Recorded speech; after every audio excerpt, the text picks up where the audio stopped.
On a September morning in 1727, a man who had spent 2 months below the deck of a wooden ship stepped onto a wharf in Philadelphia. He had survived the storms, the spoiled water, and a fever that took people he had boarded with. Before he could begin his new life, a clerk handed him a pen and told him to sign an oath in a book the colony had only just started keeping. Many of the men in that line could not write, so they pressed an inked X onto the page instead. But the name went down. That name, marked in a Philadelphia courthouse, is why we can still find these families almost 300 years later, because the books survived. And your surname might be inside one of them. These are 15 German-speaking family names tied to the first ship lists of Pennsylvania. The very first families actually landed even earlier, in 1683, before any list existed, and we will meet them too. But the countdown begins now, and number 1 is the most common of them all. Number 15 looks at first glance like a spelling mistake. It is spelled Z-O-O-K, and people assume it was always spelled that way. It was not. In the old country, this family wrote their name as Z-U-G, after the Swiss town and lake of Zook, tucked into the mountains south of Zurich. When Moritz Zug came ashore in 1742, the clerk wrote what he heard, and English speakers heard something closer to Zook. Within a generation, the old spelling was gone. It is one of the cleanest examples of a truth that runs through this whole list. These names did not drift slowly over centuries in America. Many of them changed the moment they touched the dock, in the ear of a tired official with a quill. Hold on to the sound of a name, not its letters, because it is going to happen. Again and again as we climb. Number 14 sounds about as English as a surname can sound. Bowman. You picture an archer on a battlefield, but a great many Pennsylvania Bowmans were never English at all. They were Bowmans, spelled B-A-U-M-A-N-N, and the word has nothing to do with a bow and arrow. In German, a Baumann was a man of the land, a farmer, someone tied to the soil and the timber. When these families signed the oath in Philadelphia, an English ear flattened Bowman into Bowman, and a farming name quietly turned into a warrior name by accident. If your family has always assumed the archer story, this is your permission to let it go. Your people were not shooting arrows. They were clearing fields, and the next name was clearing fields too, until one branch of it changed American chocolate forever. Number 13 is a name that melts in your mouth. Before it was a chocolate bar and a town and a school for orphans, it belonged to a family of Swiss Mennonites from the Emmental Valley, high in the canton of Bern. Their name was Hershey, spelled H-I-R-S-C-H-I, and it carried the sound of the deer, the Hirsch, that ran through those alpine forests. Persecution pushed them out of Switzerland into the German Palatinate. In 1717, Christian Hershey and a neighbor bought 1,000 acres along a creek in what is now Lancaster County, and on paper in America, Hershey became Hershey. More than a century later, a Mennonite farm boy from that line named Milton Hershey built a chocolate empire out of fresh milk. He had no children of his own, so he left his fortune to a school. If you carry this name, you are cousins with a candy bar. Quick thing before number 12. If a name you thought was ordinary just turned out to have a story like this, that is the whole reason this channel exists. Subscribe, and you will not miss the next one. Now back to the list. and the paper only gets older from here. Number 12 gave America its first Bible in a European language, and almost nobody remembers his name. It belonged to a printer in Germantown named Christoph Sauer, spelled S-A-U-E-R, which simply means sour, a nickname that probably started generations earlier as a comment on somebody's temper. Sauer arrived in 1724 and set up a press that spoke directly to the German-speaking farmers pouring off the ships. In 1743, he printed a full German Bible, the first Bible printed in America in any European language, years before anyone managed it in English. His newspaper reached almost every German household in the colony. When you see this name today as Sauer or Sauer, you are looking at the family that kept an entire immigrant culture reading in its own language. And speaking of families that shaped a whole community, number 8 built the church that half of these immigrants would be buried from. We will get there. Number 11 is short, blunt, and almost impossible to pin down. Lappentut, 4 letters. Among the Amish of Lancaster County, it is everywhere, and yet its origin is genuinely uncertain, which is rare enough that it is worth admitting out loud. It may come from an old nickname. It may point to a region far to the north, and honest scholars simply disagree.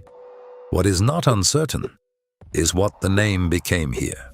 A single immigrant family carrying it settled in southeastern Pennsylvania and multiplied on the same farmland, generation after generation, until Lapp became a name you cannot drive through Lancaster County without seeing. Sometimes the record is thin, and the honest answer is that we do not fully know. But the American story is written in plain sight, on mailboxes and barn signs. Number 10. By contrast, we can trace to a single man and a fortune made out of sand. Number 10 was built out of sand and fire. A young man from Baden, named Caspar Wistar, stepped off a ship in 1717, with, by his own later account, almost nothing. He started by making brass buttons. Then he did something no one in the colonies had managed to sustain. He built a successful glassworks, staffed largely by fellow German immigrants, turning Pennsylvania sand into window glass and bottles. The name is spelled Wistar or Wistar, and the family planted itself deep into Philadelphia society. A flower, the wisteria, was named in the family honor, and generations later the Wistar Institute would become one of the oldest medical research centers in the country. Not bad for a button maker off the boat. But the next name is not a story of building. It is a story of a single night in 1757 that the Amish still tell. Number 9 is one of the most retold stories in Amish history, and it starts on a ship called the Charming Nancy. In 1738, a young Anabaptist family from the Alsace, on the border of France and the German world, came ashore in Philadelphia. The father was 26, and his name went into the ship list as Hochstetler, spelled Hochstetler, a name that means the high homestead, the farm up on the mountainside. They settled on the frontier in Berks County, in the first real Amish settlement in America. Then, on a September night in 1757, during the war on that frontier, a raiding party attacked the house. The family were pacifists, and when the sons wanted to reach for the hunting rifles, the father, holding to his faith, would not let them. His wife and 2 of his children were killed, and he and 2 sons were taken captive for years before they came home. Today, that one family has hundreds of thousands of descendants, and the name is usually spelled Hochstetler now. Hold that in your head, because number 8 had an even longer reach. Number 8 came to America, not to farm, but to build a church out of chaos. In 1742, a pastor named Heinrich Melchior Muhlenberg arrived to find the German Lutherans of Pennsylvania scattered, leaderless, and quarreling. The name is spelled Muhlenberg, and it means exactly what it looks like: the mill on the hill, a place name carried by a family from Hanover. Muhlenberg spent 45 years stitching those congregations into a single church, and he is still called the patriarch of American Lutheranism. But the family's second act is the one that stuns people. One of his sons became a general under George Washington and stood on the field at Yorktown. Another son, Frederick, became the first Speaker of the United States House of Representatives, and his was the first signature on the Bill of Rights. A mill on a hill in Germany became a founding family of the American Republic. We are into the top of the list now, and the last names are the ones the most of you actually carry. Number 1 is so common in these communities that it has almost become a synonym for them. Number 7, meanwhile, built the oldest house any of these families left standing. Number 7, you can still walk inside. In 1710, a group of Swiss Mennonites, led by a preacher, settled the Pequea region of what became Lancaster County, and in 1719, they built a sandstone house that is still standing today. It is the oldest surviving dwelling from any of these founding families. The preacher name was Hans Herr. The name is spelled Herr, and in German it simply means lord or master or sir, the everyday word of respect. There is no aristocracy hiding in it, despite what some people hope. It began as a nickname for someone who carried himself with a certain dignity or who served a lord. The Herr House still stands as a museum. If you carry this name, your family has a physical address in American history. Number 6, meanwhile, sold to everyone who walked through the door. Number 6 was, quite literally, open for business. Kauffman, spelled with 2-letter F or 1, comes straight from the German word Kaufmann, a merchant, a trader, a dealer. In a world where most surnames came from a father name, a village, or a trade, this one told you exactly how the family earned its bread.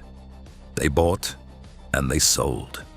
Among the Mennonites and Amish who carried it across the Atlantic, the merchant name settled onto farm families, and today it is one of the most common names in the plain communities of Pennsylvania and Ohio.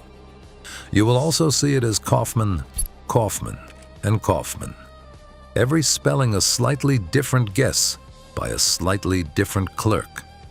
One name, one meaning, a dozen doorways into the same family. Number 5 turned the humblest material in the colony into the paper this entire story was written on. Number 5 made the paper.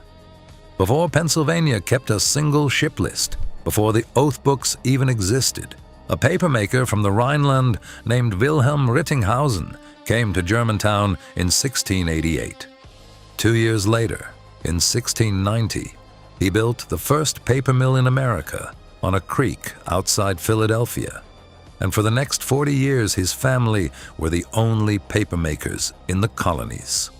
On American soil, Rittenhausen became Rittenhouse, a name that points back to a family of mill owners in the old country, the house by the mill.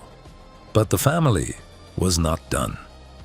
His great-grandson David Rittenhouse became the finest astronomer and instrument maker in early America, a friend of Jefferson and Franklin, and the first director of the United States Mint.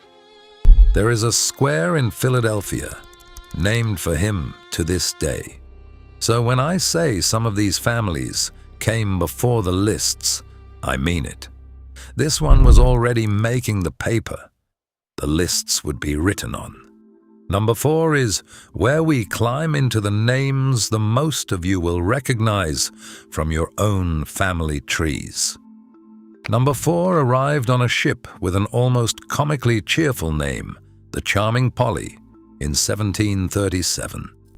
Aboard was a man named Jacob Beiler, and nearly every Amish Beiler and Beiler in America today traces back to him.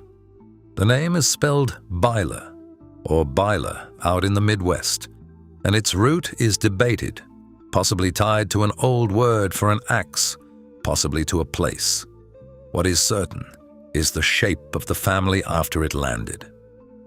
From that one immigrant, the name spread across Lancaster County, and then west with the Amish migrations until Beiler became a fixture from Pennsylvania to Ohio to Indiana. It is a small name with a huge American family tree, and the next 2 names are the biggest trees of all. Number 3 is a name you already know how to spell, which makes it easy to miss how deep it runs here. Fischer. In German, Fischer, the man who fished, one of the oldest occupational names there is. Most of the Amish fishers of Lancaster County trace to a single immigrant, Christian Fischer, who very likely arrived in 1749 on a ship called the Phoenix, crowded with Anabaptist families. Alongside the name at number 2 and the name at number 1, Fischer is one of the handful of surnames you meet most often in the plain communities of southeastern Pennsylvania. The English spelling stuck almost unchanged, which is exactly why so many people never realized the family came off a German-speaking boat at all. 2 names left, and both are so common that entire church districts are full of them. Number 2 spent generations quietly hiding a joke inside itself. Number 2 hides a joke that the family itself eventually cleaned up. In 1766, a man named Nicholas Stoltzfus landed at Philadelphia from Zweibrücken with his children, and nearly every single person named Stoltzfus in America today descends from that one man. The name is spelled Stoltzfus, and people will tell you proudly that it means proud foot, from Stolz, proud, and Fuss, foot. That is true, but only because an ancestor tidied it up. The older form of the name was closer to Stoltzfus, which does not mean proud foot at all. It means peg leg or stilt foot.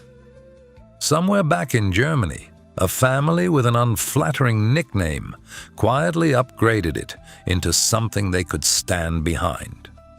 From that one immigrant in 1766, the name became the single most common surname among the Lancaster County Amish. A tidied-up joke carried now by tens of thousands of people.